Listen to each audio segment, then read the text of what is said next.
Oh, Alex, terrible. I respect you. I love your music. I told everyone I would be a rock star, famous all over the world. Shaquille O'Neal is following you? Yeah, it is what it is, because I'm Russian. Come here. Unbelievable. Юрий будет дуть! Hi everyone, my name is vDud. I am a journalist from Russia. For many years, I have been running an independent channel with interviews and documentaries, talking to celebrities and covering political and social topics. Today, it has 10 million subscribers. And now, I'm launching a new channel in English. At first, you'll see our dubbed interviews, but next aim is to film directly in English. Just a heads up, my English isn't perfect, but I hope it won't stop us from understanding each other. This video is about the deathcore band Slaughter to Prevail. Its leader lived in a small town in the Ural region, a 2-hour flight from Moscow, but now he tours with his band at a major global festivals and amazes the internet with his incredible vocal. Every new project needs support. A like, a subscription, a share, everything will help. Actually, this is a big step for me, and I hope you will enjoy our videos. Вперед!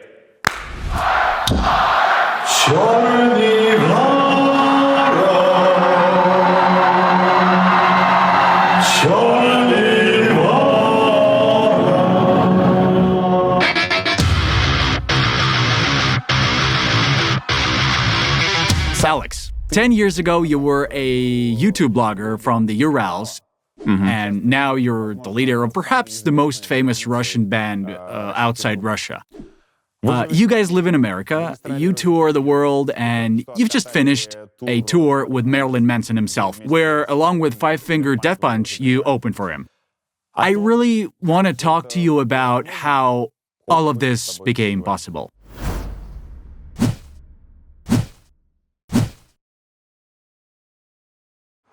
One of my favorite videos featuring your vocals, there are plenty of them on YouTube, is this one. Alex Terrible summons Satan in the car. Oh, God. That's definitely not my title. How Shikolay summons Satan in the car. You were still quite young there. Okay. By the way, you look a lot like Oliver Sykes. Yeah, I was copying him.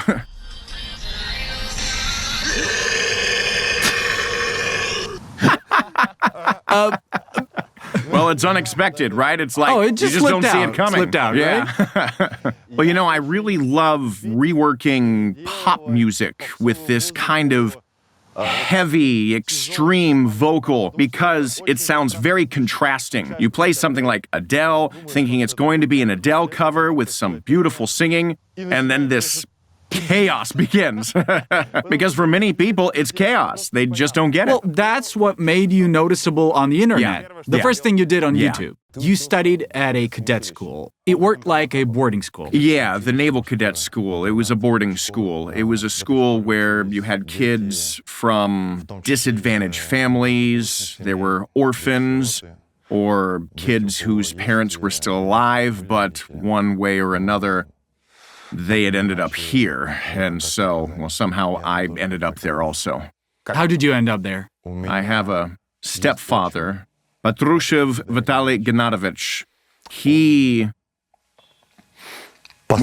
built this place together with Danchenko Valery Ivanovich, the school's director. And so they built this school when he was the mayor of our town in Sissert. So when I lived in Bolshoi Stok until I was 10, we then moved to Sissert. It's not far from Bolshoi Stok in the Sverdlovsk region. And my stepfather, he served on Ruski Island. In the Far East? Yeah. And as far as I remember, he met Valery Ivanovich Danchenko there. And after that, they decided to open the school. And he decided that I should follow in his footsteps. Did he decide that because of a family tradition, or was it because you misbehaved as a kid? Well, I don't know why he decided that. No, I was a difficult child, very difficult. It was hard to keep me under control, but I don't think that's why he sent me there. I think he just believed that they would raise me properly there. They would discipline me the right way as a man. What does being a difficult child mean? I was a delinquent, a lot. A whole lot. I don't know, stealing money or something, you know. From whom? From my parents, from random people on the street. Oh, so you were extorting? Well, I wasn't exactly extorting, but, you know, we'd steal stuff. I don't know, and I tried my first cigarette when I was around 3 years old, I think. This really happened. I'm not making it up. We lived in a 3-story building on the 2nd floor, if I'm not mistaken, and our balcony overlooked the yard. I think I was about 3, and so I asked my mom, can I go outside and play? I'm just trying to picture this, you being a 3-year-old kid. Oh, okay. Well, a little kid. I couldn't even string 2 words together, you know? Mom didn't agree for a long time, but I somehow convinced her to let me play in the yard, and she said she'd watch me from the balcony, and that was considered normal because kids and adults were always out playing and hanging around in the yard. Yeah. So I go outside, and right away, I meet 3 brothers, Kuchins. I still remember their last name, Kuchin. There was the younger one, the middle one, and the older one. And they're like, Alex, come with us. I said, let's go. So yeah, we wandered around Bolshoistok catching dead fish in the Iset River. And they took me to a spot where they had hidden their cigarettes. And I still remember it was either Alliance cigarettes or something like that. I didn't inhale, though. But we wandered for a long time. I remember it clearly like a flashback. It was getting dark. And I'm walking down the road with these brothers, and I fell, and I scraped my elbow. I kept going, but I was crying. And so someone put a plantain leaf on it or something, and then I see a lot of people on the road. It was a crowd, like the whole of Bolshoistok. I see my dad, my biological father, on a bike, and my mom and all our neighbors and everyone, and they were looking for me. And my biological father gave me a really heavy beating with a belt. You're recalling this very cheerfully. It was fun. I'm afraid to ask, when did you try alcohol for the first time? At 3.5? No, at 9. What was it, beer? It was Lowenbrau and gin and tonic. You know, those silvery cans. The aluminum ones, not plastic ones. Yeah, I puked all that shit out all over.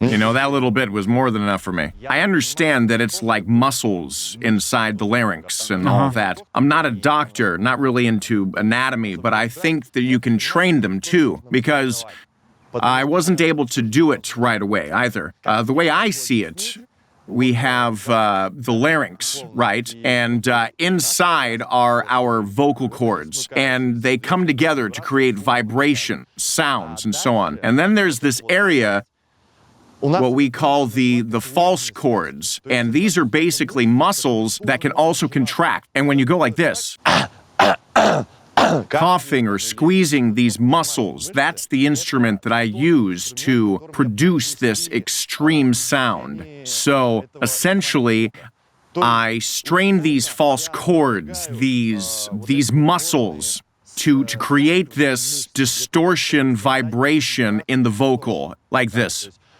Got it? It's very simple. Yeah, can you show me how to do it? Like, let's say I've never done it before. Yeah, sure. But you're never going to get it on the first try. Yeah, okay, so what's the basic step? Where do we start? Let's pick a song to make it easier, you know. A song won't even work for you because you're just starting to produce the sound. So we're not even talking about songs yet. Oh, that's the next stage. Well, yeah, I mean, you won't have the breath, the distortion, the diction, nothing. It takes years of work. Oh.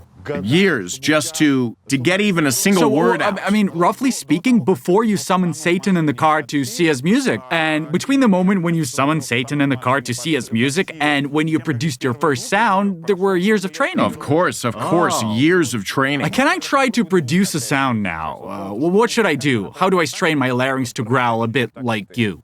Well, I'll say it again. When you do distortion, you know, like this.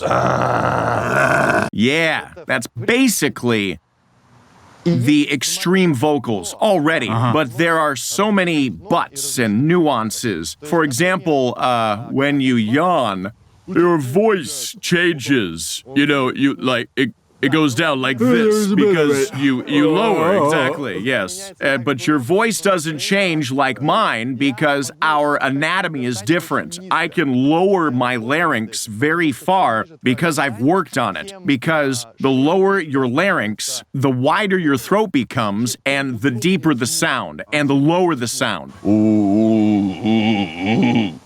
And then you start, and that's fine. And Very then bad, you I know. start to incorporate the distortion, like.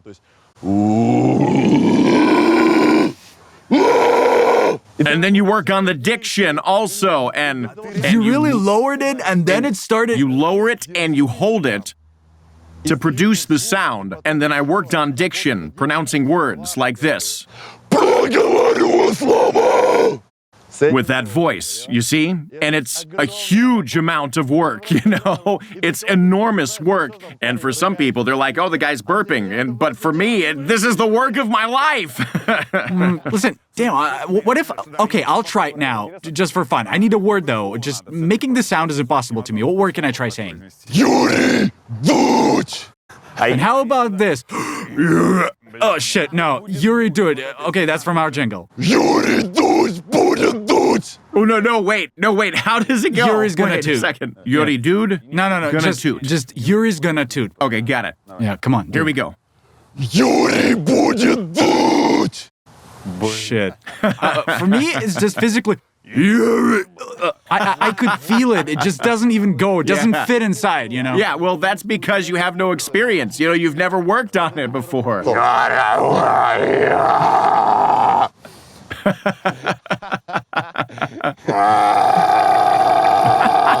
Like that, right? Wait. I feel it lowering now. Yeah, go on. No, not at all. It'll be easier for you to understand if you take, for example, the sound, ooh. Ooh, yeah. And try to make the deepest sound you possibly can just using your voice. it. Like, But damn, it's not it. It just doesn't fit.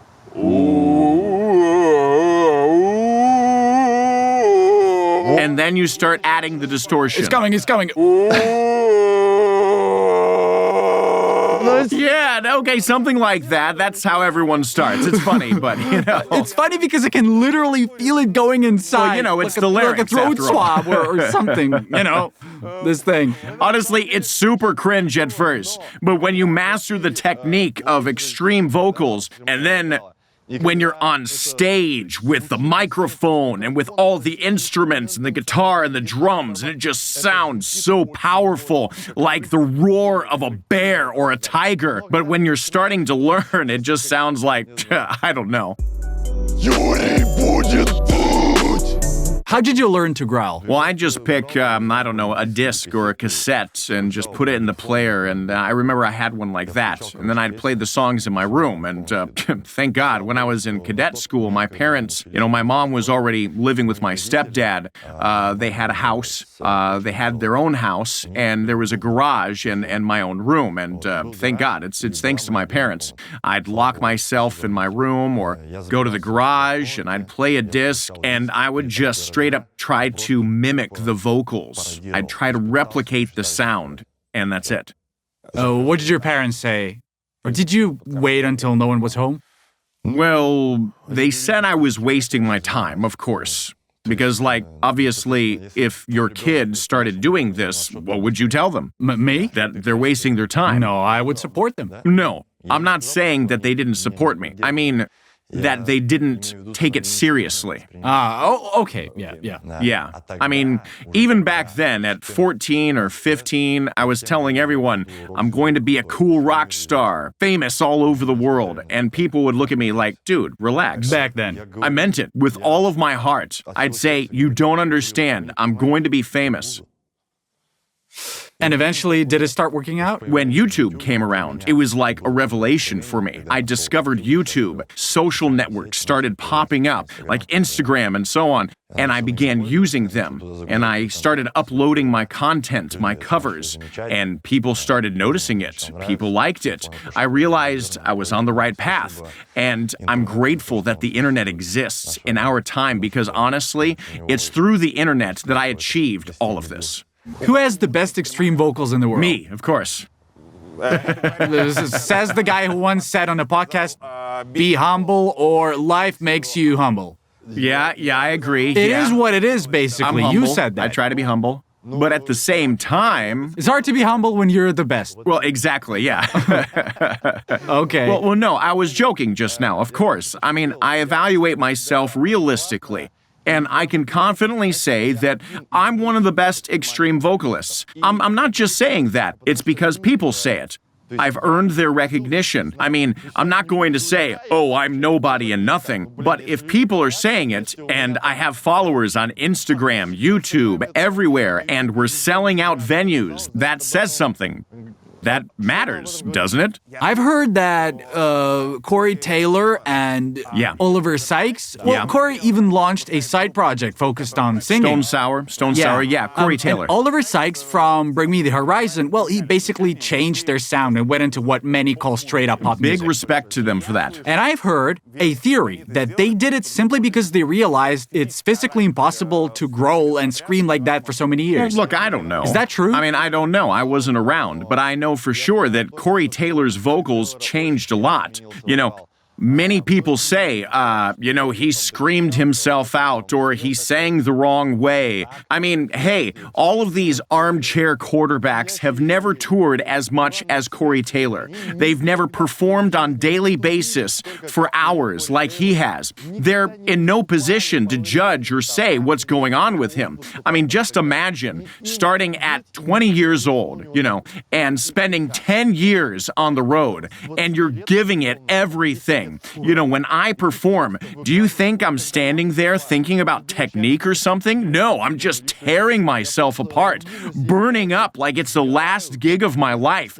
Do you think that in that moment I'm wondering, am I growling correctly? Will I damage my vocal cords? No, I don't give a shit. I'm giving it everything I have. And naturally, your body gives you feedback, like, hey, I'm not invincible, I'm not gonna live forever. Nobody does. Do you like Stone Sour? Some of their songs, yeah. Do you sing along to Well, Through of Glass? course. I've even done a cover of it. Cool. So many years pass, and every time it starts playing, I mean, it's just... Yeah. Well, yeah, it's a hit. It's a hit song. It's a banger. Yeah. You've called the cadet school a damned prison for kids. What did you mean by that? Look, listen, honestly, sure, sometimes I'm ashamed of the things that I've said or written on the internet. Damn prison, well, at one point, it was a damn prison. At another time, it was the best school in the world, I mean, looking back, I'm 31 years old, and I still don't consider myself fully mature. I still feel like I don't have a fully developed, adult mindset or worldview, I guess. But still, reflecting on what I said back then and analyzing it now, I think it was good for me. It gave me some backbone in life. It disciplined me, and that discipline is incredibly helpful to me now in my music career, and that's valuable. Well, why do you need it? I mean, I understand that, but for many people, it might not be obvious. I get what you're saying, because a lot of musicians aren't disciplined at all. They don't treat their craft as a business project or take it seriously. It's, it's all partying or alcohol or hanging out or rock and roll. And sure, many bands are very popular and live that way, but I see it differently. I see it as my creation, my business. It's very important. It's a big goal for me. If I weren't disciplined in music, if I weren't serious about what I'm doing, and I didn't push myself to do the same thing every day, if I treated it like entertainment and not as a life project, I don't think I would have achieved anything in music. Do you have a phoniatrician with you on tour? No. Have you ever been to one or had one visit you? No. No one's ever sprayed anything in your throat.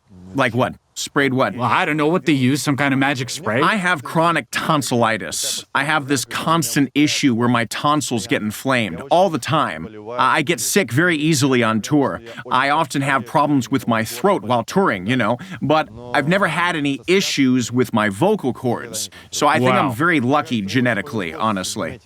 I mean, I've seen people who just sing on tour and without a phoniatrician, they cannot manage.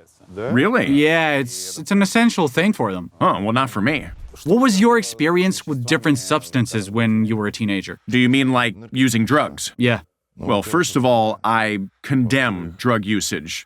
Secondly, it's very bad. Unfortunately, I had my experience with drugs, and it wasn't because my parents didn't watch over me, but it was because, as I said, I had this rebellious nature, and I think that I had to go through that. This drug usage experience, unfortunately, or rather I should say fortunately, I guess, ended with me getting off lightly. I nearly died, you could say. For about 5 hours, my heart was pounding like a sparrow, but with pauses. I couldn't get up from the couch. I had already said goodbye to everyone, and it was at that moment that I realized I was wasting my life, and I didn't want to die like that. I couldn't be a waste. It's such a waste. It's terrible. There's a brief mention of this story in a long article about you in English. Yeah. Can we go into more detail? How old were you? The numbers differ, like 15 or 19 years old? 18, 19. 18 to 19 years old. Okay. At that time, you took a lot of methadone. Well, I'm not going to say exactly what I took. I just don't want to talk about it or promote it. I've moved on. But yeah, synthetic drugs. So it was synthetic. Mm-hmm. What you're describing, was that an overdose or something similar? Well, yeah, of course. It was an overdose. From a large amount of synthetic drugs, you... Yeah, I almost died. Almost died, yeah. How did they save you in that moment? An ambulance. What was that like? You were just feeling terrible lying there for 5 hours with that kind of heartbeat? Well, I wasn't alone, thankfully. I told my friend to call the ambulance and to leave the door open. I was in an apartment at the time. Where was this? In the apartment. No, I mean, was it in Catherinesburg or? Yeah, in Catherinesburg. Catherinesburg, okay. Yeah. The ambulance did not arrive quickly, so... Not quickly? No, it took a very long time to arrive. Anyway, they hooked me up to the IVs or whatever they use, and then after that, I had to recover, both physically and mentally or psychologically, over the course of about 8 years. At least. I'm not exaggerating. I immediately started experiencing various side effects due to the immense stress that I went through. Like what? Well, for instance, I couldn't leave the house at all because I had regular panic attacks. So severe, they led to disorientation. Like, I couldn't even understand where I was. And due to fear, panic, just all of that. And plus, I had stomach issues, IBS, arrhythmia, things like that. What kind of conversation did you have when they arrived? Honestly, I don't remember. I don't remember anything at all. It was all just a fog. Were you living with your parents at that time? No. When did they find out? Well, I think they'll find out about it when they watch this interview. They didn't read the article about you in English? I don't think so, no. Baba Yaga music video.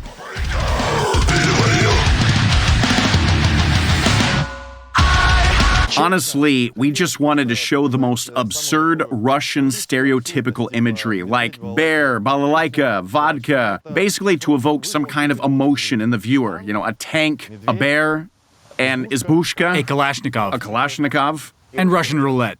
and Russian roulette, and St. Petersburg slaughter. There are comments in English like Adidas tracksuits, fighting a bear, cold winter, and vodka, Russian roulette. The most Russian music video ever made. Yeah. But Weren't you uncomfortable about broadcasting all these stereotypes? Why should that bother me in the first place? I mean, going back to the previous topic, I'm a creator. I make some kind of art object, like a video, music, whatever. And then I send this creativity out into society, and society reacts to it in some way. How does it react? Well, as long as it's legal, as long as I haven't broken any laws or anything, it doesn't concern me at all. I mean, let them say whatever they want. It doesn't matter. Have you seen Little Big's music video from Russia with Love? I think so. Their first video, and it's basically built on the same Really? idea. They take stereotypes about Russia, from Kalashnikovs to, I don't know, street thugs, Yeah. and demonstrate them. Well, sure. But in essence, it feels like a bit of repetition just 7 years later. Well, maybe, yeah, but I mean, we're in completely different musical genres. I mean, maybe I've seen it. I mean, are you saying that we copied them? No, just a... Well, I wouldn't care. I mean, if I had seen it and liked it, I'd have said, I want to copy that. I'm not ashamed to admit that I borrowed or copied anything. I mean, I don't really give a shit. What kind of jobs have you had? They say you worked in factories. Yeah, I worked at a metallurgical plant, the advanced technology plant. I worked on almost all the casting machines there. I was a quality control inspector, a laborer. Your education is in mechanics. Yeah. What kind? Is a vocational degree? Yeah, vocational mechanics, and not just any mechanics, cranes, that kind of stuff. You studied at the cadet school until what age? Well, I studied there until 10th grade. After 10th grade, I left. I didn't stay for 11th grade and went to college instead for 4 years. To become a mechanic? Yeah. What's the full name of the profession, the specialty? Technical operation of lifting transport, road machinery, tools, and equipment. Well, sounds complicated. Yeah. And what does working in a factory mean? Well, I don't know, really. It's a question from an office guy. Yeah. Well, I mean, it's dirty work. It's hard work. It's not always pleasant work. I mean, I don't know how to explain it to you, really. No, but what exactly did you do? What was being, produced? What was your role in this? Well, the production of pipes and pipe insulation, that insulating foam thing. So there's a large pipe, and then it gets a layer of foam, basically, an outer casing, and foam is injected into that casing. Also, plugs for those pipes, all the communication stuff. And what specifically did you do? I worked on casting machines, making those plugs, for example, the plastic ones, injecting foam into pipes. Depending on how many pipes needed foam that day, you just keep going. I was a general laborer. They'd tell me, go do this, go do that, and so on. I also worked as a quality control inspector, checking the quality of the products. At one point, I worked as a design engineer at a metallurgical plant, but that was a different factory. You wrestle a bear there. Yeah. There's a more detailed video, a short where you're with the bear, showing how it all happens. Yeah. What's the deal with the bear? Well, the bear's name is Tom, and I found out, about this guy who owns and trains the bear, through a friend. I saw a video where my friend was wrestling the bear, and so I was like, I want to do that too. I called the guy and said, hey, can I just come over and wrestle with the bear? I mean, just play with him. He said, yeah.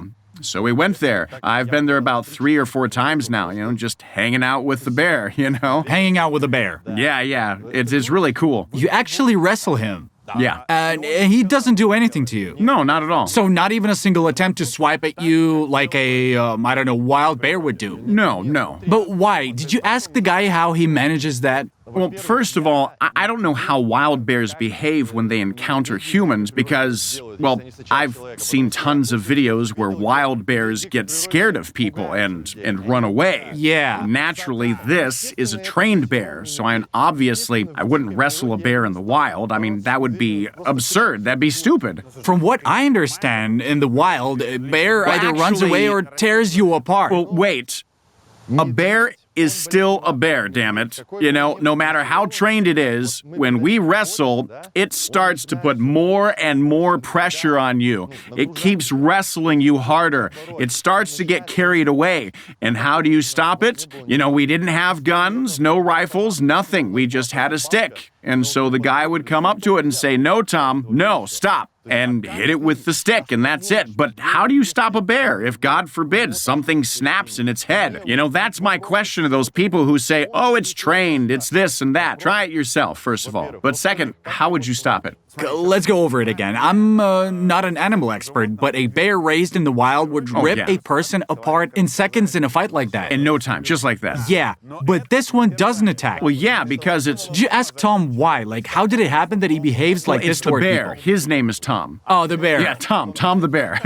Right. Yeah, well, you know, it's through training. Did you though. ask the guy who raises and trains Tom how he manages this? How does he do it? Well, yeah, it's through training. You know how you socialize a dog, for example. Dogs can be different. You know, socialized ones don't attack other dogs or people. They treat others well. They behave normally in society. They're socialized. I think it's the same thing with the bear. From early childhood, he was socialized, you know, from the very beginning. He was programmed on how to behave around others. Socialized or beaten? Well, I don't think he was beaten. No. I mean, look, I'm not a trainer. I don't know how to raise bears, damn it.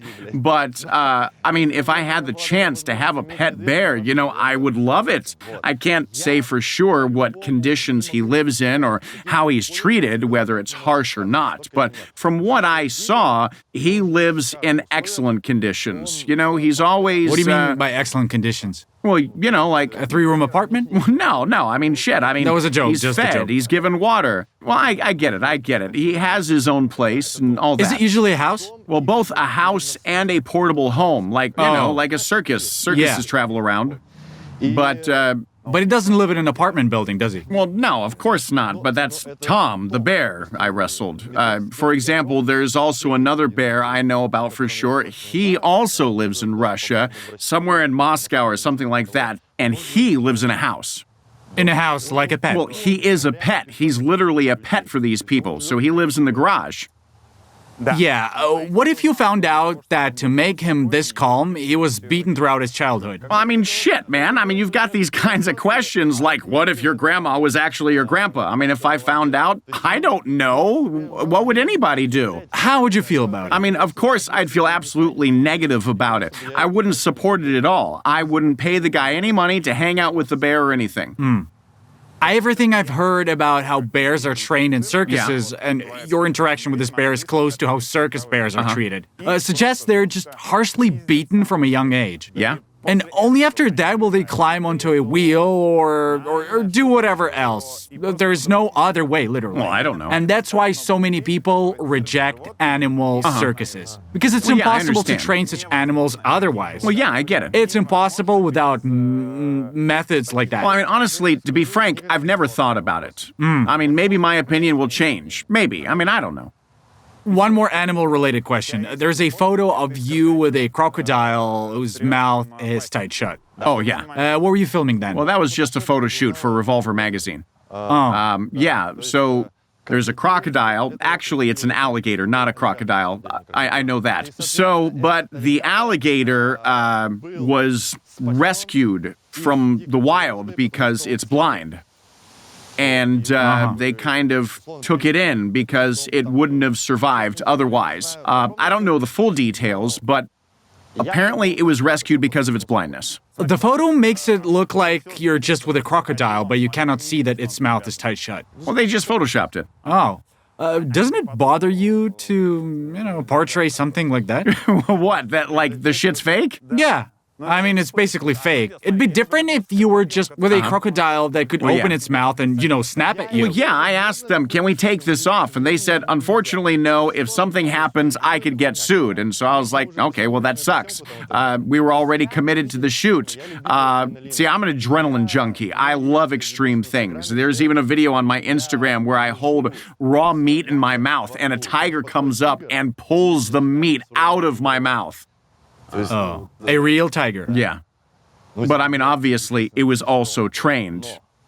Still, a tiger and a bear are two completely different animals. For example, you know how when a dog is eating from a bowl and you try to stick your hands in and it growls at you. Well, when I spoke to the person who trains the tigers, he explained that It's not the same. You know, if you want to hand feed it meat from your mouth, it's not going to work because when a wildcat is eating, you shouldn't mess with it at all. I mean, it could easily bite or snap at you, so it's really risky. But I told them, you know, please, I'll sign all the waivers, everything. If it bites me, no big deal. And so I did it, and I honestly got really lucky because... You were trying to take the meat away. No, I was did. squatting down with a huge chicken in my hands, and the tiger's name is Chanel.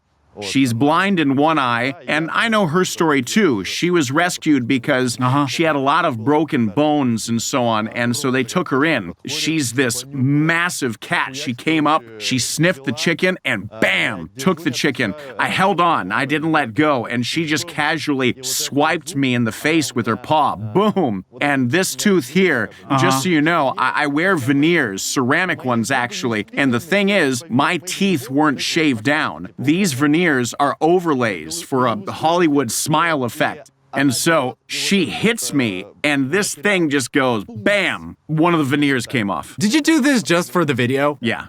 I really get the sense that the first layer of stereotypes about Russians, I mean, vodka, winter, danger, Russian roulette, and bears, still resonates with Americans, even though it's been done by so many people and in so many ways. Oh, yeah. It's still popular in America, and we probably did it with that in mind, to make Americans see it and go, those crazy freaking Russians. That's exactly what happened. They said, this is cool because it's part of your culture. You know, I mean, how do you say it?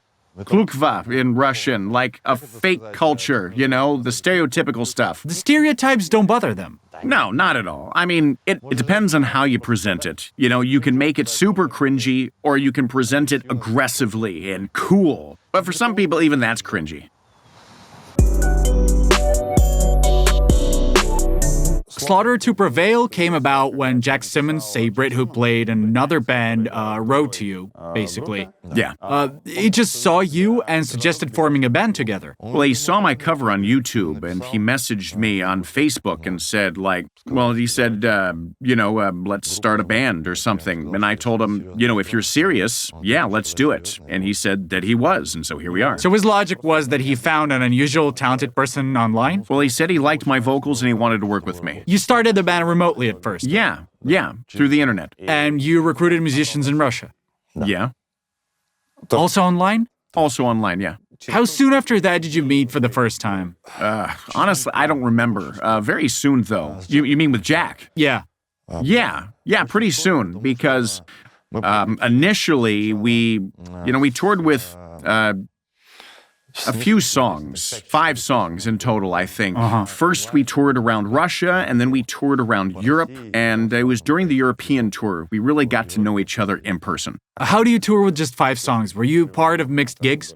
Well, sometimes we'd play 2 songs. Play them twice? Well, play them twice, yeah. I mean, well, if we only have 5 songs in our repertoire, what else are we going to do? How did the audience react?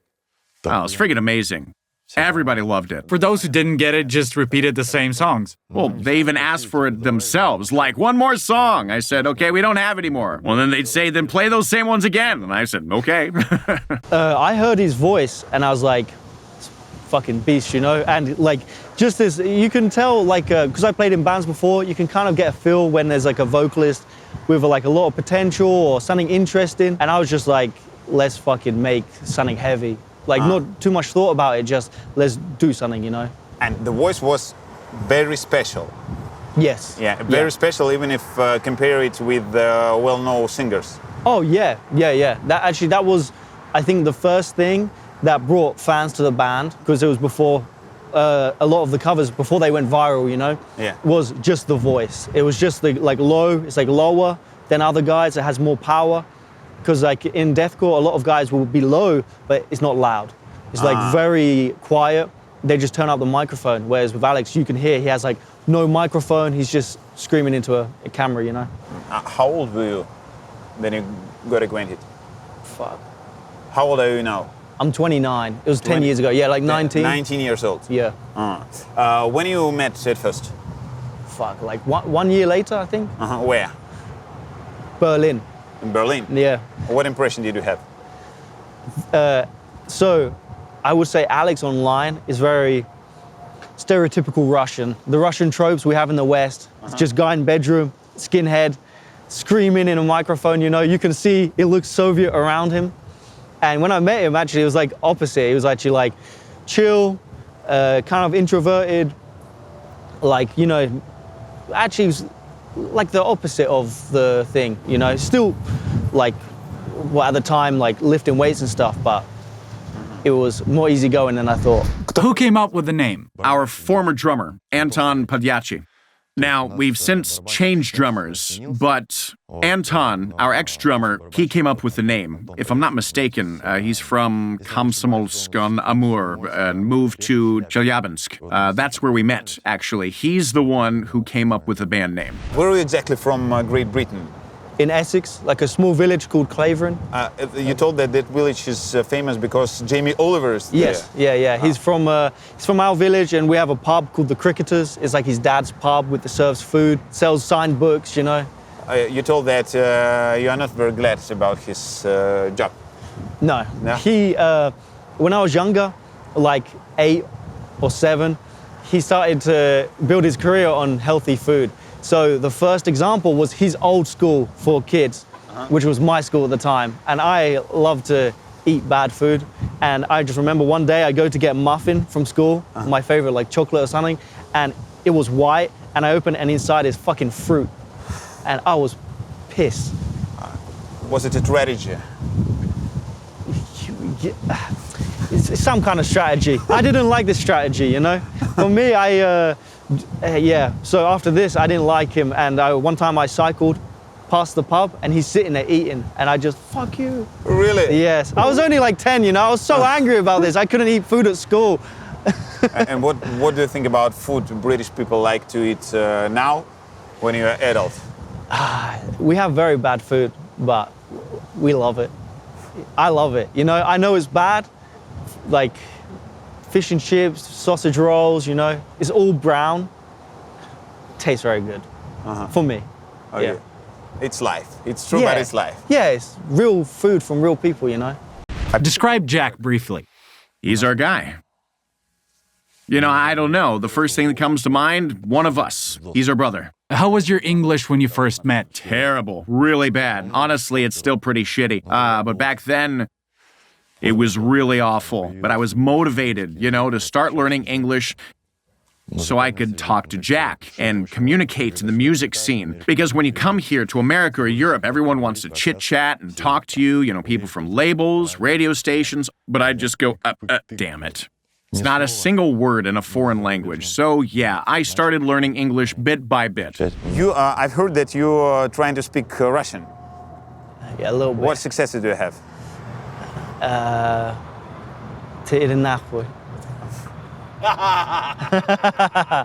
I know actually quite a lot. I start to understand more, you know, but I'm going to learn Russian, but I'm not telling the guys. Ah, really? Yeah. Because to understand all I don't know that what they're shit saying. They're talking about you. Yeah. So I will learn it, but be I will Russian just in sit. disguise. Yeah. Okay. You know, KGB. I even have the when I moved to Russia, I have even my own persona. Because I can't be Jack Simmons in Russia, right? Stand out. Igor Bagaznik. Yeah. Yeah, it's good name, right? Bagaznik. Yeah, Igor Bagaznik. It's when I live my new life, I leave everything, retire. I've seen you get very nice houses for very cheap in Russia. This is my retirement plan, you know. And why Bagaznik? Sounds good. When did music first bring you income? Well, I remember that well. It wasn't music, it was merchandise that I started selling. I mean t-shirts, masks, that kind of stuff. Was Slaughter to Prevail already a thing? Yeah. How you started selling the No, band's not the band, merch? mine. Like, I created my own brand. I'm also popular online as Alex Terrible. That's the name of your channel. That's the name of my channel, also my Instagram page. It's just my pseudonym. You know, when I launched my channel, I had to pick a nickname. And I really liked how Ivan the Terrible sounded, so I thought I want to be Alex the Terrible. And I wrote it out, and it translated as terrible, because terrible translates to Russian both as formidable and horrible, you know? And so I went, well, terrible sounds cool, like, let's go with Alex Terrible. And so I started selling merch under the Alex Terrible name, not as Slaughter to Prevail at that time. And people started buying my t-shirts, and I made my first million rubles, and right away, I bought a 2012 Mercedes E-Class. Very cool. Look, I read about this, that you bought a Mercedes after selling the first batch. How much did it cost? $1 million.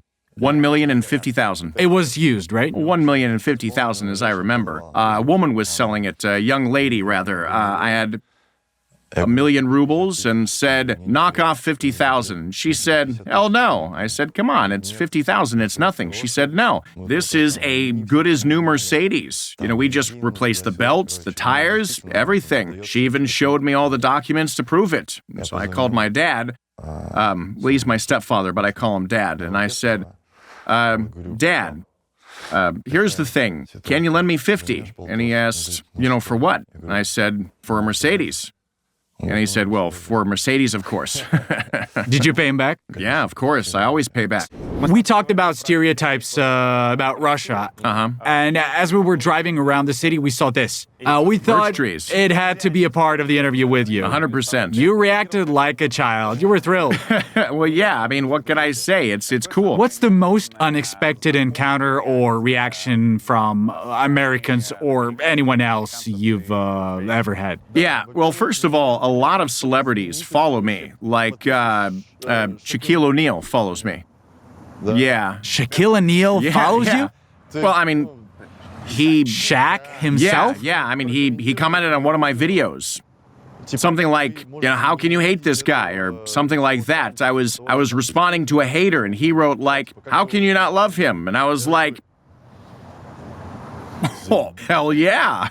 Aquaman follows me too. A lot of stars, actually. WWE stars, UFC stars, all of that. It's very flattering, honestly. Boy from a small, shitty village who freaking achieved something like this. But at the same time, I realize, you know, they're just regular people, just like us, made of flesh and blood. They've just achieved something in life that made them famous. Super famous. And I appreciate their respect because I know what they must have gone through to achieve that success. And so, yeah, their respect means a lot to me, you know? What do your mates from Urals say when they find out Shaquille O'Neal follows you? Well, you know, they're shocked. You know, I'm shocked also. Like, I don't know. It's just, it's mind-blowing. It's insane. Because, well, who else from Russia has done this, you know? Does what? Well, you know, killing it, like we do, you know, just nailing it. Well, Little Big does that too. Yeah, I respect them too. How's it going? Good. Dude, love your music, man. Appreciate Thank you it. so much. Epic. Appreciate it. Appreciate it, sir. Can't wait till you come back again. I'm already missing it. Yeah. I'm already missing it. We didn't play yet, so. I know, but I'm already missing it. I want you to come back. Appreciate it, sir. Appreciate it, man. Yeah. But are you going tonight? Of course. Okay. Of course. This is why I'm here. And what song is the most favorite? What do you like? What's your favorite song? By The name, Slaughter? just one name. I can't name one. They're all epic. Okay. They're all epic. Thank you so much, man. No problem. Appreciate it. No Thank problem. you so much. Thank you for having a good time. Thank you. Appreciate it, man. No problem. Thank you guys. Yeah. Thank you guys. Fucking. Let's fucking go. Hi. Hi. You want to take a picture as well? Do you mind just taking a quick video for my friend that Yeah. couldn't be here? His name's Garcia. Garcia? Yeah. Garcia, what the fuck is wrong with you? Why not here? Next time you should be here, okay? What's your favorite song? Baba Yaga. Baba, Are you playing Baba it Yaga. tonight? Yeah, of course. Oh, good. You also started making masks. Yeah. That became a business too. Well, yeah. People bought them because you performed wearing them. Yeah. So I decided to make a mask for myself because I'm a huge fan of the band Slipknot, and they perform in masks. I'm also a crazy fan of the movie Spawn. Do you know this movie? It's about a guy from hell, and he had this suit, kind of like armor, and his mask would just snap onto him. You should check it out. It's really cool. And as a kid, my favorite superhero, my top favorite superhero was Spider-Man. Although now Spider-Man isn't the same, you know. Anyway, I liked the whole concept of masks. And I thought we needed something unique in the band, like a mask. So I asked some guys to make one based on my sketch, and I started performing in it. And people began asking, hey, can we buy it? And I was like, well, sure, why not? That's how it started. And this also became profitable. Yeah. Do you still sell them now? Oh, sure. How much does one cost? Well, the cheapest one, I think, is $90. Where do you make them? In Russia. In Russia? Oh, of course. Oh. That's cool. Yeah. How do you ship them from Russia to the US? Well, there are ways.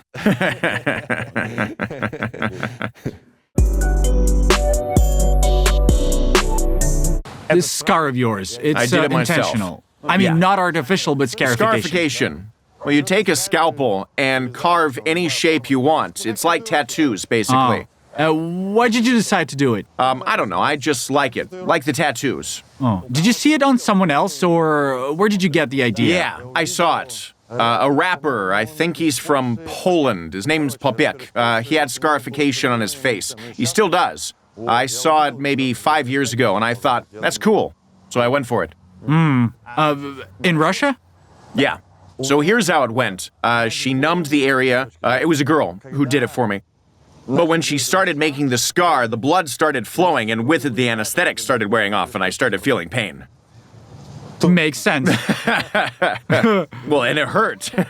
And by the way, this girl told me she actually has a lot of clients who come to her for scarification, but they ask her not to share it with anyone. Like, they say, I came from a war zone and I got this scar because of a shrapnel injury, or I got hit by a frag grenade. And she said there are a lot of people that are like that.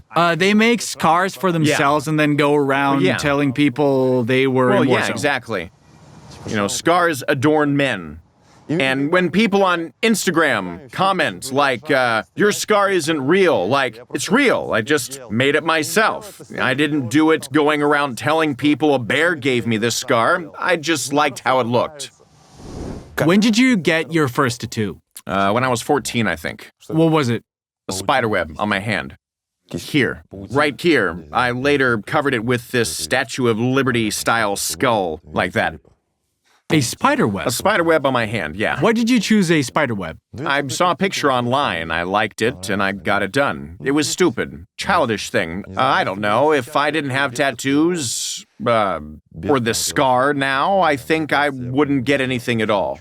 Or, if I did, it would be a really high-quality, full-body project. You know, not just random pictures here and there, but something harmonious that works with your body, you see? But most likely, I wouldn't get anything. I think it's just some kind of, you know, attention-seeking or psychological deviation or something like that. Like, nowadays, getting a tattoo is perfectly normal, you know?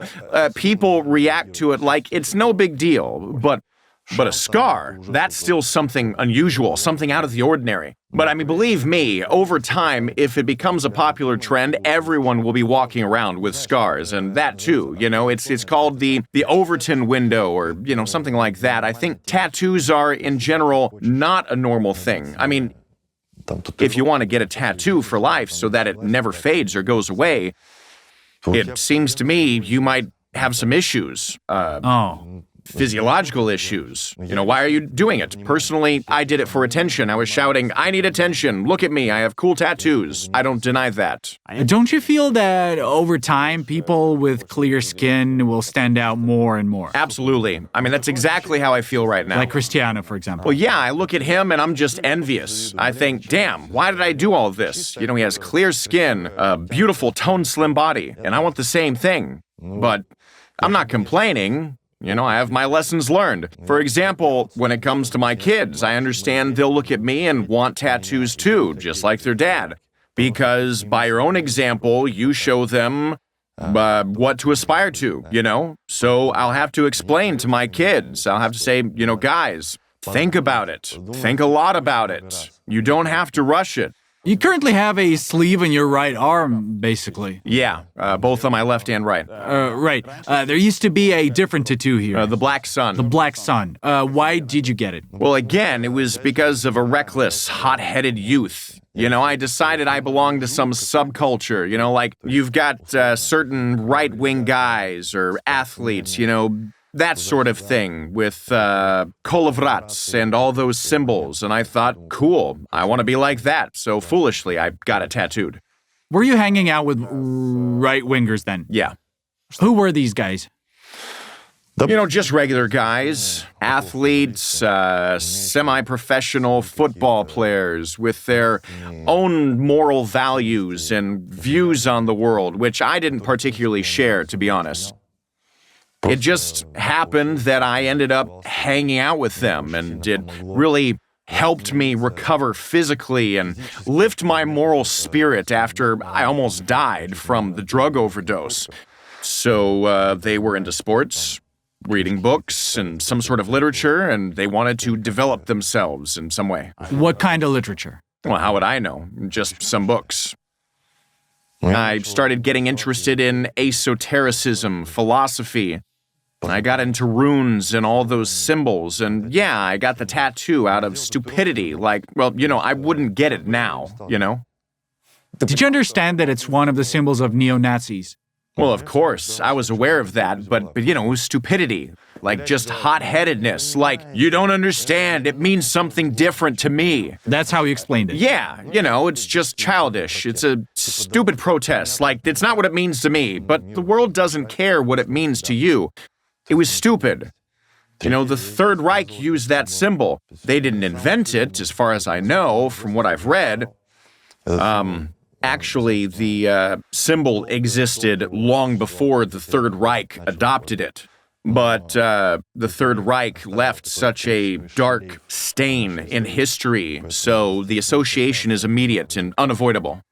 Before 2015, when this story blew up on English-speaking internet, did you ever have encounters with people in real life who either confronted you or asked you about it? No, never. Never? No, not at all. I don't know.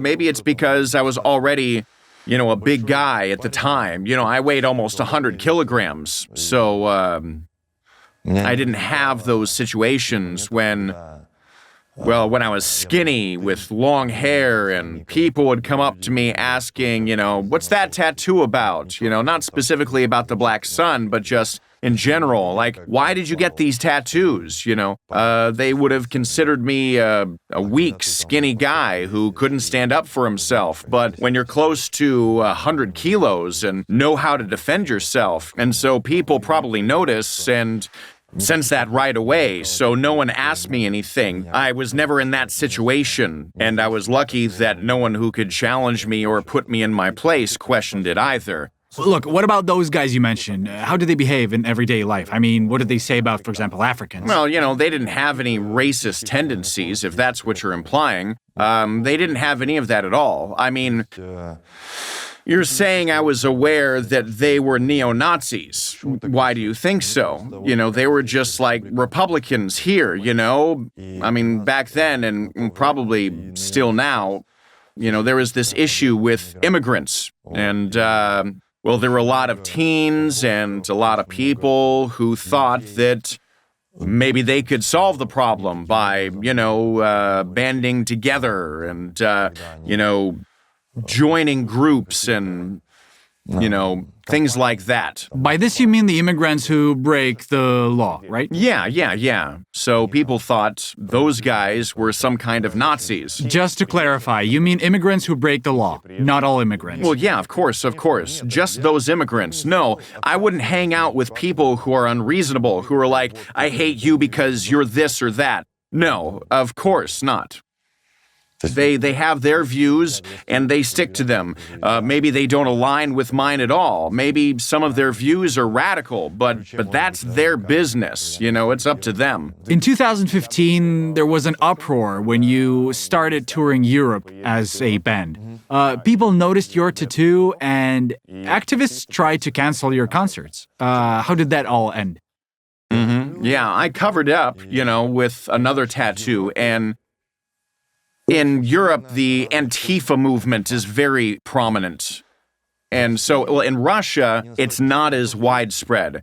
It exists, but back then, the focus was more on the rise of right-wing groups, athletes, gym-goers, those crowd versus crowd clashes. Even people who didn't share the right-wing ideology liked being part of that culture because it gave them a sense of belonging. Like when you're a teenager. There were the emos, the goths, and all of that. And well, you don't become emo just so that you can cut your wrists. You became emo because you wanted to be a part of that culture. You didn't fully think it through, though, Yeah, I get it. So it was a similar thing, right? At the time, it was huge in Russia, very trendy, And I'm not sure about it now since I don't follow it anymore. But in Europe, Antifa's ideas have always been very popular and considered the right way. Veganism, for instance, is also tied to that culture and can be very radical. But veganism isn't directly connected to Antifa, right? It's very closely tied to that culture overall. It's big there also. I call it hypocrisy. These people are so radically vocal about their side, but then they fail to see the plank in their own eye. And well, basically, if you're accusing somebody of something, you might be doing the same thing in your camp. I don't know what examples to give, really. Are you talking about hypocrisy of Antifa people? Well, no, not specifically Antifa people, but radical movements in general. I mean, when you're part of a movement and you're extremely radical about a cause, you start becoming a fanatic, In my opinion, that's wrong. The world isn't black and white. It's filled with so many other shades. But fascists are probably the black side of the spectrum. I mean, of course. History tells us that. And the people opposing them, even if they do so radically, turns out they're... Absolutely. I agree with you on that. Regarding the Black Sun tattoo, when I covered it up and the controversy in Europe happened, I'm not saying their reaction was wrong. What I meant was that in Russia, there wasn't a strong Antifa movement. Things like Kolovrats weren't linked to fascism as much as they were to ideas of Rus and Russian people, Slavic identity, all of that. You know what I mean? Mm-hmm. In Europe, no one cares about that context. They see it as you're a racist, a fascist, plain and simple. You covered up the tattoo. Did the issue stop? Issues? Well, there weren't really any issues. No, I mean, activists were calling to cancel concerts when they saw that tattoo. Did anything get canceled? Oh, yeah. And, the 2015 European tour. Yeah, and we didn't tour Europe for 10 years after that. Not because we were afraid to go back, but, You went this summer? Yeah, 10 years later. 9. Well, 9, roughly. Uh-huh. But not because we were scared of, that activists would somehow express their opinion, but because we had the opportunity to tour in America, and we focused on that continent, because we realized, Fyodor Emelianenko, he once said that Russian fighters need to compete overseas to bring glory to their country, their team, and make a name for themselves, globally. That's why it's important to compete, abroad. In music, I believe it's the same. For me, it's also like a sport. So we focused on America, understanding that if we achieved popularity and success here, we'd automatically gain traction in Europe, in Russia, Asia, South America, and that's exactly what happened. So this summer was your first time in Europe again? Yeah, though there were a few incidents in Germany, in some cities, where activists tried to cancel our concerts, all because of my bad reputation, related to the tattoo. And plus, they think I'm homophobic and anti-LGBT, and that's a very sensitive issue for them in Europe and America. Why do they think that?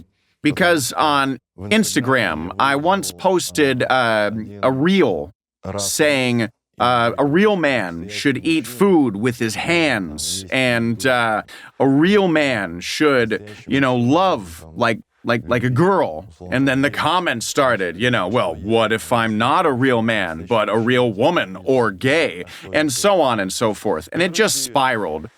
And in today's world, sometimes you can't even joke. It'll be taken the wrong way. Were you joking?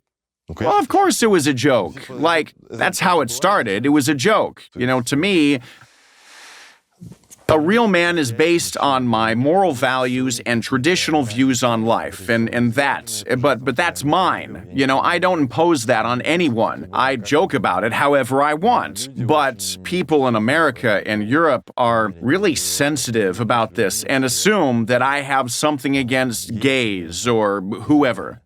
So what are your views on this? Be more specific. What's your take on LGBT? I don't take them. That's a callback to Vladislav Listiev's tour in Russia during the early 90s. He was the host of a TV show called Vzglad, and he was one of the top TV stars in Russia back then, tragically murdered in 95. And during their stadium tours, and they would get notes from the audience, And there was always either the notes were staged or just to set the mood. One of the first questions, or the first question would always be, what's your take on homosexual people? Mm-hmm. And one of the speakers would always reply, I don't take them. And people laughed, Well, it's not my business, I'm not homophobic. I honestly don't care who sleeps with whom or any of that. And, as you know, in our country, we don't have that. What do you mean? Well, they recently passed a law. Oh. About LGBT, And what do you think about it? Honestly, I don't think about it. I mean, I'm not a politician. I don't want to analyze the law because, how do you put it? It doesn't concern me personally. It's very far removed from me. Something happened. I heard about it. And I know that here, it's a very sensitive, heated topic.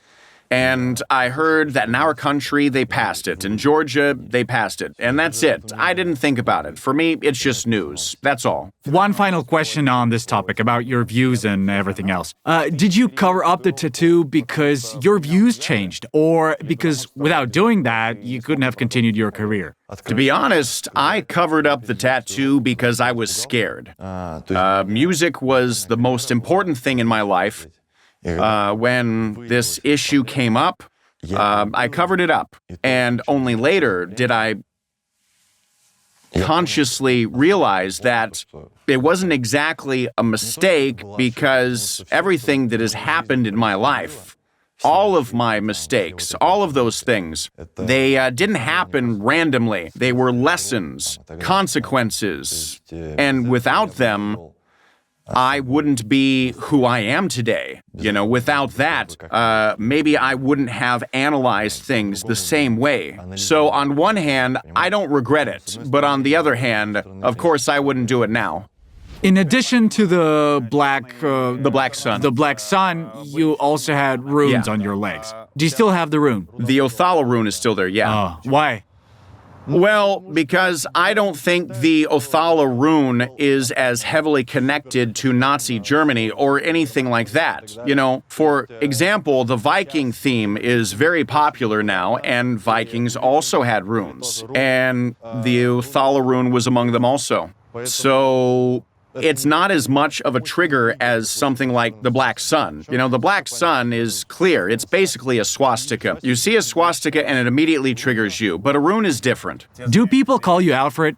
Well, some people write and call me out, but, well, let them. I think it's already, it's just a reason to nitpick, So, I mean, I covered up the Black Sun because I was scared. I answered that honestly. Now I'm saying that I wouldn't get the Black Sun tattooed in the first place, given my current worldview at this stage of my life, okay? Sure. You know what I mean? When people tell me, well, you also need to cover this and that, I just say, piss off. I don't owe you anything. So, yeah, it's just nitpicking at this point. Can I interrupt you right here? Remember, we were talking about anti-fascists, and there was this intense reaction, so I didn't finish my thought. You didn't finish. When you performed, you were on tour. Were you touring? In Europe. In Europe. We're talking about 2015, when it got canceled. Yeah. Your European tour in 2015 got canceled because of the black sun and the swastika tattoos. And you started saying something about anti-fascists. Yeah. And I said that I don't like hypocrisy. And you were like, what's hypocritical about anti-fascists? They're doing good things and all that. And I mentioned fanaticism and hypocrisy because I forgot to give an example. But in reality, those anti-fascists who approached our organizers in Europe and said, if you bring the band Slaughter to Prevail to Europe, they told the organizers, your children will suffer. And I don't think that's okay. Wait, they threaten you like that?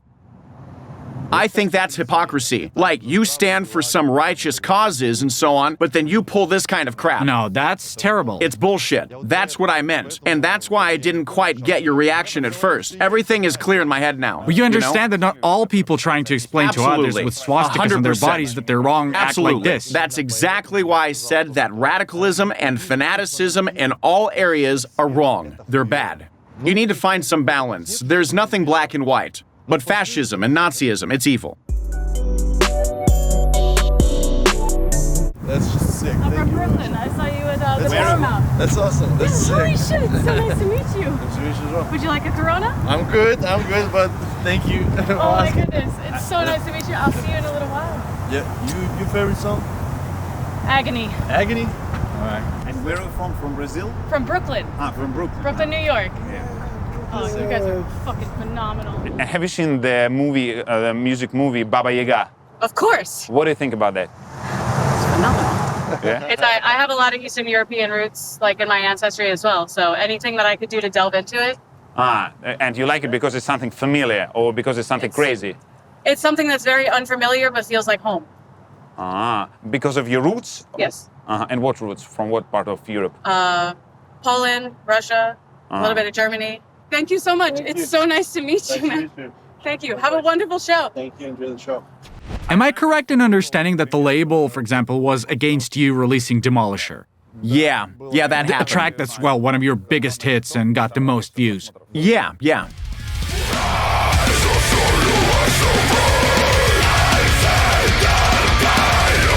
Well, I mean, damn, I believe no one ever really knows what's going to skyrocket, what's not, and what's cool and what's not cool. Everyone has their own point of view, and the label also has its own perspective, which they can push in some way. They just push it. But we said, guys, we have our own perspective, and we're going to release it. We're going to do it the way we like, so... Listen, this is a classic example of how these traditional schemes and patterns no longer work. In the sense that there used to be people who decided what would be a hit, and now we have a generation that does everything themselves online. Yeah. And I sincerely believe that modern artists who already have their own fan base on Instagram or YouTube, that they know better than some producers who will tell them, I'll make you a rock star now.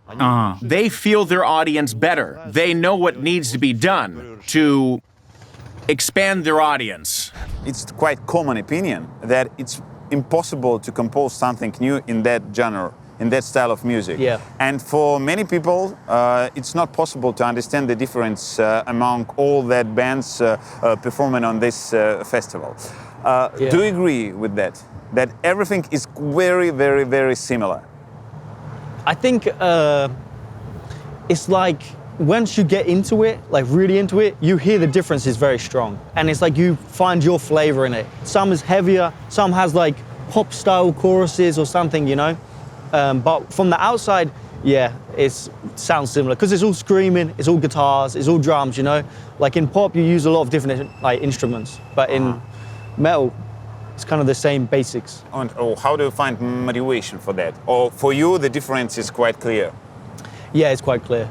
But right now I just get tired of listening to it. So I don't listen to much metal. Yeah? Yeah. What do you listen to? I like really bad remixes of like Soviet era songs. Like on SoundCloud, I just find a playlist. I like hard bass shit. I don't know why. It's just Soviet weird. songs. Yeah, and shit like with remixes, not Russian. an original. Yeah. Fuck. Cerebro is Russian, right? Fucking this song, Mala Mala Mala Tebe with hard bass. Yo, that's my shit.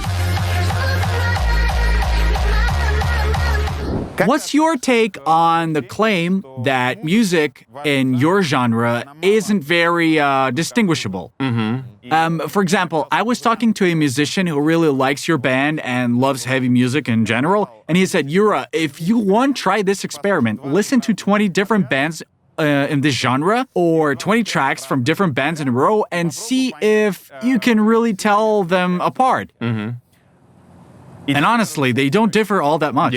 Yeah, how do you deal with that yourself? Does it bum you, or do you just see it as a part of the game? I don't give a shit. That it's already very hard to come up with something unique. Yes, fine. It's very hard to find your own sound and create something truly groundbreaking.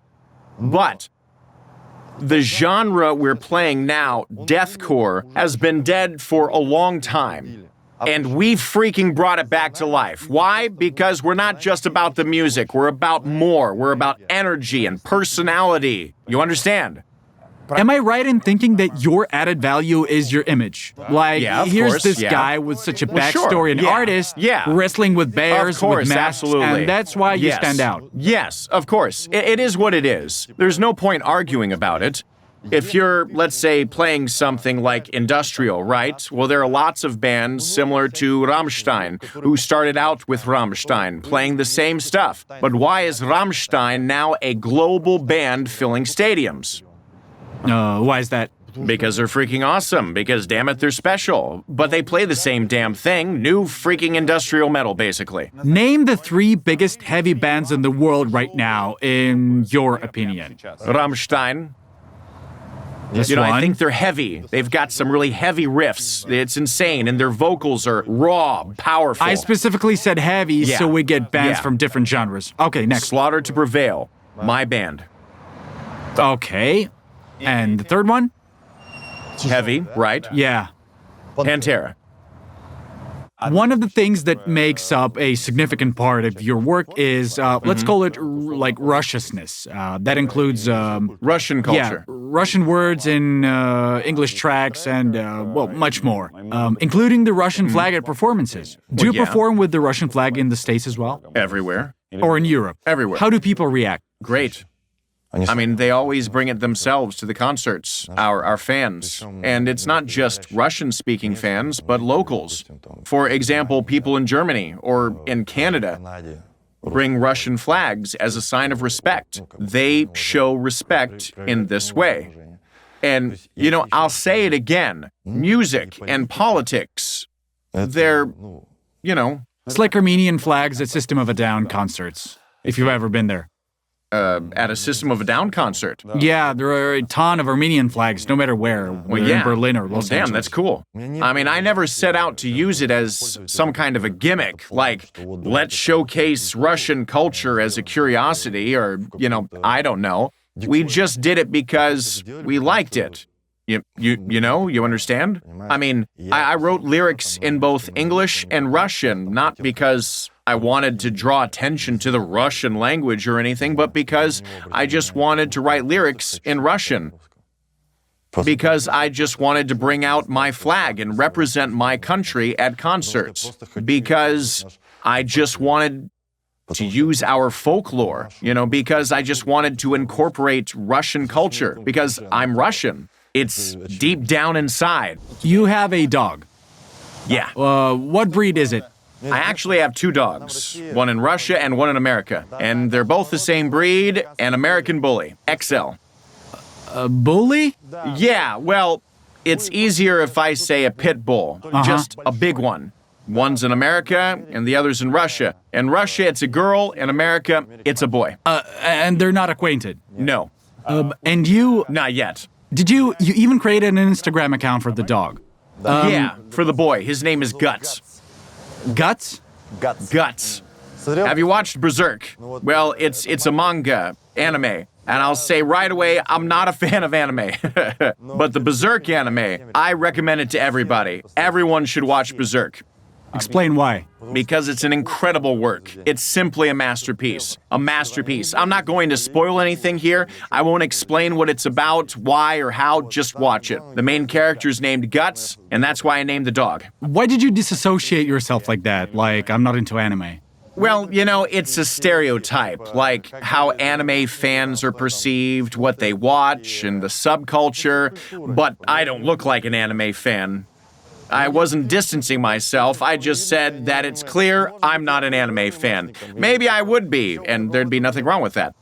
I just feel like manga now is so mainstream that people of all kinds can enjoy it. It's no longer tied to a subculture, 100%. you know? That's what I'm saying. Yeah. That's what I mean, but there are still some outdated perceptions, especially among people like me who grew up in small towns, like a village. For me, an anime fan is like, you know. You kind of articulated that for yourself now. Yeah.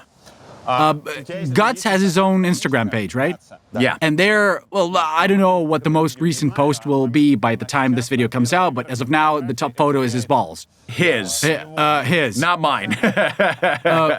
But you said his are bigger than yours. You know, that's true. He's got massive balls. But I had a question. He's not neutered. No, he's not neutered. I'm not a dog person, but I thought all domestic dogs are neutered. No, not necessarily. It's up to you, really. You're the owner. If you want, neuter him. If not, don't. Many vets say it's better not to neuter, and many say it's better to neuter. Oh. So, I'm not going to neuter him. I want to breed him. That's one thing. Secondly, just out of male solidarity, you know? How could you raise your hand against a friend like that? Exactly. But the girl is neutered, sterilized, so that, you know, if anything was to happen with somebody, well, then she wouldn't end up pregnant. You have a gun here, is that right? Yes. What kind? Well, so here's the story, in short. I've been playing shooting games like Quake and CS and so on since I was 6 years old, and at some point I realized that I wanted to buy a firearm. So I was playing CS and caught myself thinking that I wanted to buy a gun. So I bought myself an AK-74, an MP5, an SCAR, an AR, and a massive sniper rifle that shoots 50 caliber rounds for up to 2 kilometers. All in one visit to the store. No, that's way too expensive. How much does each one cost? Okay, so an AK will cost about $1,000 to $1,200. Okay. Depending on specifics. And the rifle? Yeah, well, a rifle, an AR for example, if it's a good one with modules, will cost around $4,000. If it's a lesser quality, it'll be about $1,000. Uh-huh. Where do you shoot? At ranges? Only at ranges, of course. You can only shoot at ranges, really. Here's the thing. I live in Florida. It feels like the rest of America and Florida are completely different worlds. And in Florida, there are specific gun laws. Now, if I'm not mistaken, you can defend your home here. For example, if a robber breaks into your house, you can take them out. And basically, nothing will happen to you if you can prove that they intended to harm you or rob you. You can even drive around with a gun just lying on the seat next to you. That would be unthinkable in Russia. In Russia, there are very strict conditions for transporting, storing, and using firearms in general. It's much more regulated and taken more seriously. And for me, I actually prefer the approach to firearms in Russia because it's taken more seriously. It's more responsible. I mean, you know, God forbid I should lose a weapon in Russia. That's a criminal offense, and I could go to jail. Here, if I lose a gun, I just call the police and say, shit, it got stolen. And that's it. Now, when I go to shooting ranges here, it often surprises me. Not everywhere. But there are ranges where you see a 10-year-old or even a 6-year-old walking around with an AR slung over their shoulder. because their parents are teaching them. But then there are also people handling firearms for the first time, and they're pointing them at each other and just being careless and stupid. You've actually seen this. Of course. It happened right in front of me. And so my reaction was mixed, kind of, because things are just more relaxed here, and I think that's a bad thing. Not as responsible. Yeah, I mean, imagine as a tourist or a worker, and you fly to another country, and you can buy a sniper rifle that shoots 2 kilometers with 50 caliber rounds. I mean, that's absolutely insane. It's crazy. You get criticized. You're against the war. You made a statement saying you're against any war. Yeah. At the same time, people on one hand play your music video with, tanks and AKs and all that. Yeah. On the other hand, they listen to you talking about guns with passion and everything else. Yeah. Isn't there a contradiction here, people ask you? Well, of course, people do ask. I understand why they ask, because when they look at me, they see this contradiction. I look kind of brutal, but in reality, I'm very non-confrontational. I'm very open, very naive. It's a paradox, sure. It's in the same vein. Everything that I do on stage, this maximum aggression, the coolness, the guns, all of that, you could say that it's an image, but it's also the real me because I like it. But I won't go to war because I don't like it. I don't want to kill people. I don't want to be killed. I don't like violence. I do like fist fights because you willingly agree to fight with me. And that's the adrenaline. I think it's a little different. I think it's a completely different thing. It's like saying if you play Counter-Strike, then you must enjoy killing people. No, it's a game, damn it, it's different. Did you ever take any PEDs when you were bodybuilding? Yeah. Well, before, not really. I mean, when I started bodybuilding here in America, I took PEDs. Here, you can basically go to any doctor who runs a testosterone therapy business and say, I want testosterone therapy. And they'll say, sure, go ahead. Just do blood tests every 3 months, like hormone levels, general blood tests. Your testosterone levels are sky high, still within the reference range, but on the very high end. Right now, I'm not taking PEDs. I don't plan on competing while using them. So what does testosterone do, like, specifically? Are these, like, injections? Well, you can get testosterone as pills, ointments, I think, and injections. Okay, what does it do? Testosterone gives you testosterone. No, but how does it change your life? Like, let's say everything's already fine with you and... Well, from my personal experience, I can tell you it improved my strength significantly. First and foremost, muscle mass increases. You also get more energy, and you feel way more energetic and resilient to stress. And honestly, with a lifestyle like mine, when you're on the road for a month or 2 and eating God knows what, not sleeping for weeks, performing, dealing with everything that comes with that, it's a huge strain on your body. And so being on testosterone made it easier to handle all of that, So like a stamina booster? Yeah, pretty much. I've heard a lot of people in showbiz here are on it. Yeah, almost everyone here is on it. It's a massive business. In Russia, it's a bit different. There, a doctor can prescribe you testosterone therapy too and all of that, but people there look at it a little differently, with more caution. Here, it's much more widespread. It's a trend, honestly. How do you feel about the fact that it's so easy and accessible here? I don't really have any feelings about it. I make my own choices. I wouldn't say I condemn it or endorse it. No. Did you personally feel like it could be addictive?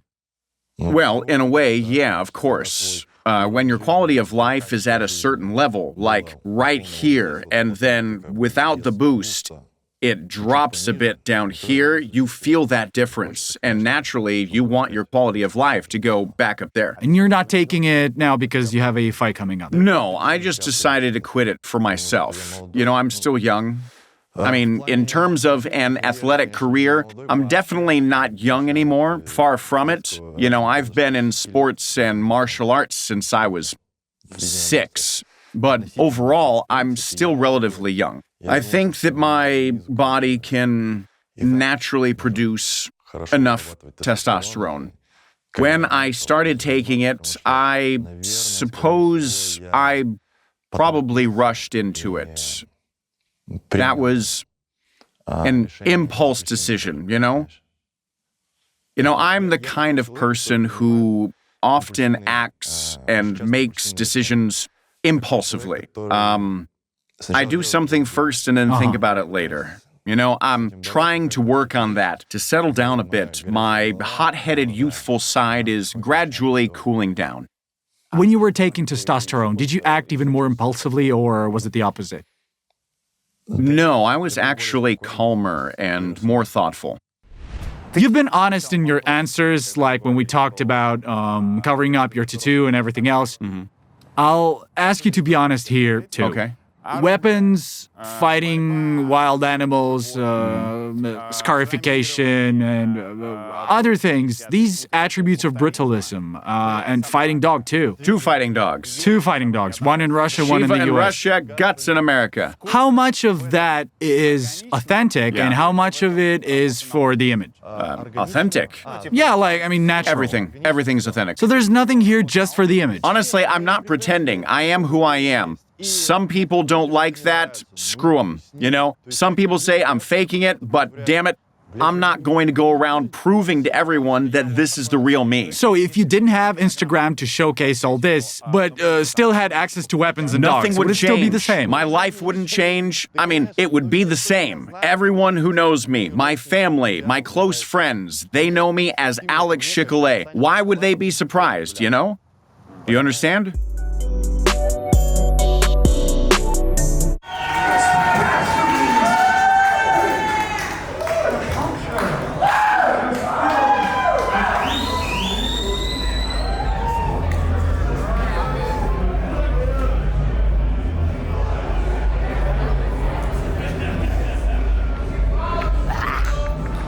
You just wrapped up a tour with Marilyn Manson. Yeah, that's right. Did you get a chance to talk to him? A little bit. He's a very reserved guy, and I feel like he's close to 60 already. I think he's grown and tired of it all, but, he was respectful, and he greeted everyone, and he even hugged me at the end. We exchanged a couple of words, basically. When I first saw him during our first show, he got off the bus and I was stunned. The Marilyn Manson that we all saw on MTV is still the same Marilyn Manson today. But there was a time when Marilyn was in terrible shape. His performances were awful and he led a really chaotic lifestyle. And people started ditching him and bullying him like, what the hell is going on with you, man? And so it was just terrible. And anyways, he took a 10-year break. Something happened. Some accusations were thrown at him. Yeah, something like that. So he disappeared for 10 years, and this was his first tour after that break. Our tour with Five Finger. And he's in incredible shape now. He's pulled himself together. He looks very youthful. His vocals are phenomenal.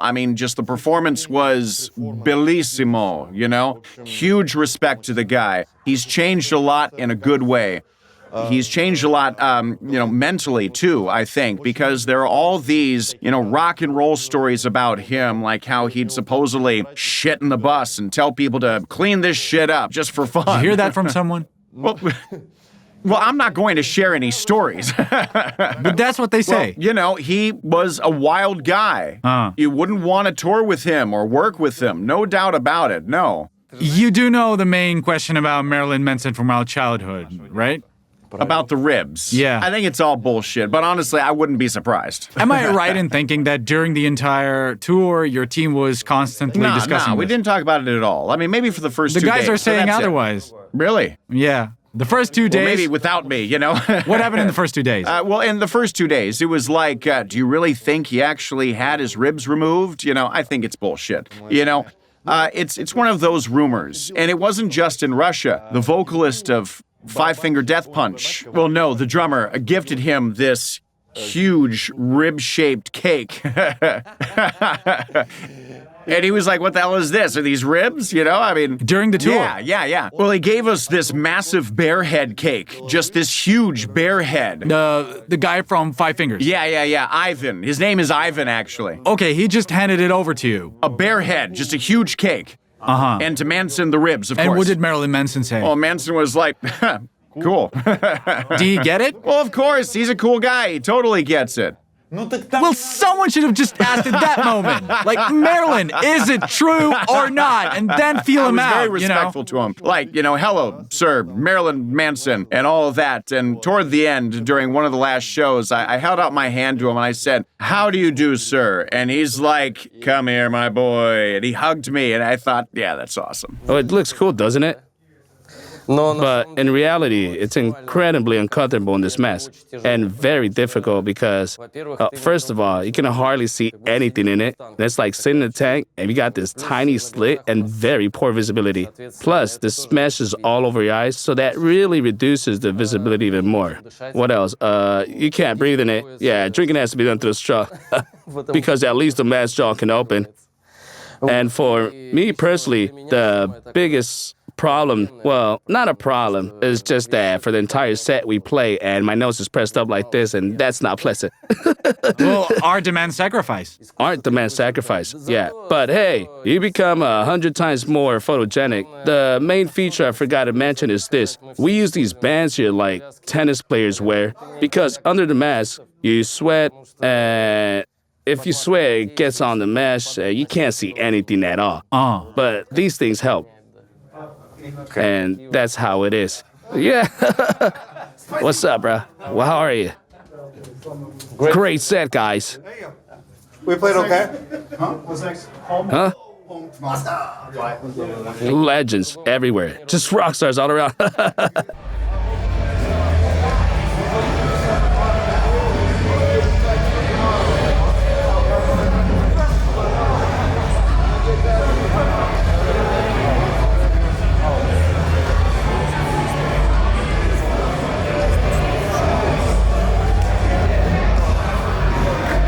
They mentioned tattoos here and the fact that Alex's masks are tattooed a lot. Thousands. Yeah. I think it's probably tens of thousands by now. And you had your debut. Yeah, just the other day, someone got their first tattoo with me. With you? Yeah, with me, like on literally. what part of the body? Like this, really high quality, covering their whole leg. And I was like, wow, cool. It's very, very unusual and a completely new feeling for me. When you realize someone has immortalized you on their body. Like, I've already had experience where, like, for example, today, a fan came up to us, and he already had a tattoo of Alex's mask, basically, and he asked him to sign it so a guy could later get Alex's signature tattooed as well. That's happened before. But for someone to take your concert photo to ink it to themselves, that's something new. Is he a drummer? Yeah, he's a drummer, but, like, and immature. As far as understood, I don't know. He's just a fan. Respect to you, bro. It's really touching. And like I said, it's a completely new feeling for me. It's really awesome.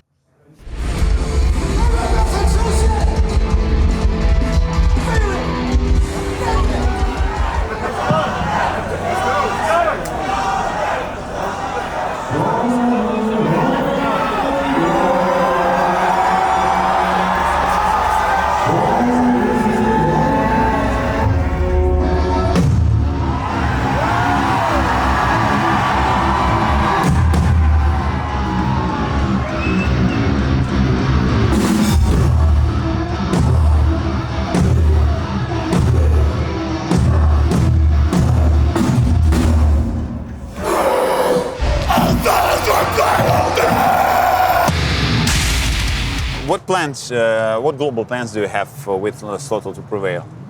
The whole world, everything. Like tour, we want to sell out arenas and then stadiums like across the whole world. Spread this message, this music, connect people. What message? Like positivity, like going through your life and becoming a better person and standing for something, being a better person you are each day than what you was the day before, this kind of thing, and just in general positive stuff, which is kind of different from a lot of the metal that's about drinking and... Really? They're singing about drinking and... Yes, a lot of it. Yeah, I think a lot of bands... And how do you know? You understand the text? Yes. You can, yeah? I Google it. Okay. Yeah. You're 31 now. Yeah. I was born in 93, 31, yeah. How do you see yourself at 40? Well, I don't even know about tomorrow.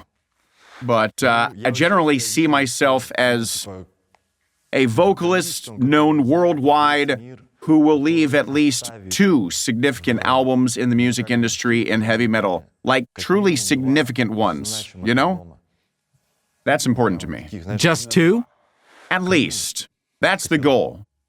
Until that goal is achieved, I won't rest. So whether it's at 40 or 50 or whatever, it doesn't matter. And finally, wherein is power? With God as power. Why are you looking at me like that? I believe in God. What kind of God? Well, my own, you could say. I don't associate myself with any... Let's put it this way. I'm baptized. My family is Orthodox. My mom is very religious. She goes to church regularly. I have no issues with that at all. You know, I have many Muslim friends. About 3 years ago, I found God for myself. And it's something sacred to me. I don't want to talk about it too much or preach or anything like that, but I just want to say that I wouldn't want to attach myself to any particular denomination or religion, but I believe in God, and I know and am convinced that all power comes from God.